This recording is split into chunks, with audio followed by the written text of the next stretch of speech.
जय जगन्नाथ सांग मैंने मु संजना आपण मानक स्वागत करुच्ची मोर यूट्यूब चैनल को। तो आज सकाळु सकाळु पाग बहुत बढ़िया थिला आ माँ मते कही आज गोटे स्पेशल ब्रेकफास्ट बनइबे। तो आज देखिबा माँ कौन बनाउछंती ब्रेकफास्ट रे।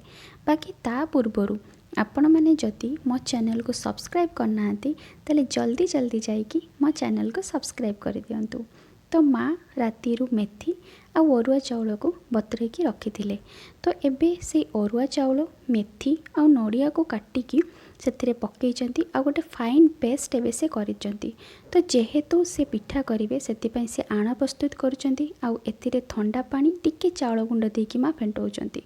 पानी रे एठी बबल्स आसला परे सेही पानी को से ढालिले एवं कंटिन्यूअसली ताको चलैछंती। आउ आपण माने सेते जाए चलेबे जेते जाए आणटा बहलिया न होईची।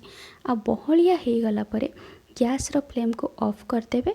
आउ ऑफ कर सारा परे किछि समय पुणी ताको चलेबे आ ताको ठंडा हवा पई रखिदेबे जेते जाए नख उषम न होईची। पूरा ठंडा करिवेनी, नख उषम जेतेबेले आणटा हेजिवो सेथिरे आमे जो पेस्ट बनैथिलु से पेस्ट को आपण माने पकेबे आ ताको भलो भाबे मिक्स करिवे।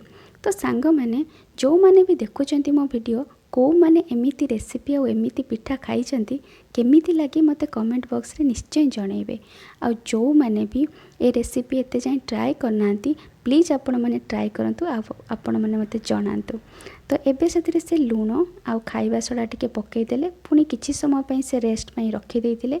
आ रखि सारला परे एबे बाहर करिकी से पिठा पई तावारे से जो पिठा बैटरटा को दौरान। तो आपण मैंने देखिकी जानीपे केते सॉफ्ट है पिठा, पूरा तुला भलिया नरम है। तो पिठा तो ऑलमोस्ट रेडी हो गला। बिना मटर तरकारी रे पिठार स्वाद कड़ू आसो। तो मटर तरकारी रेसिपी तो आपण मानक समस्त को जना। तो से कौन रेसिपी आपण मानक कहबी। तो ये मटर तरकारी भी ऑलमोस्ट कौन पूरा रेडी हो गला। आ मु भी रेडी हो गली एबे खाइबा पई। तो देखिकी जानी पारथिबे केते सॉफ्ट है पिठाटा। आ खाई कि सकाळ सकाळ एमती टेस्टी ब्रेकफास्ट बहुत शांति लगिला। तो सांग मैंने मो वीडियो जदि पसंद आछि ताले लाइक करिवे, शेयर करिवे आउ मो चैनल को सब्सक्राइब निश्चय करिवे। आ सब्सक्राइब कर सारा परे बेल आइकन को क्लिक करिवे ताकि मु जहाँ भी अपलोड करी आपण मानक पाखु नोटिफिकेशन जीवो। Thank you. जय जगन्नाथ।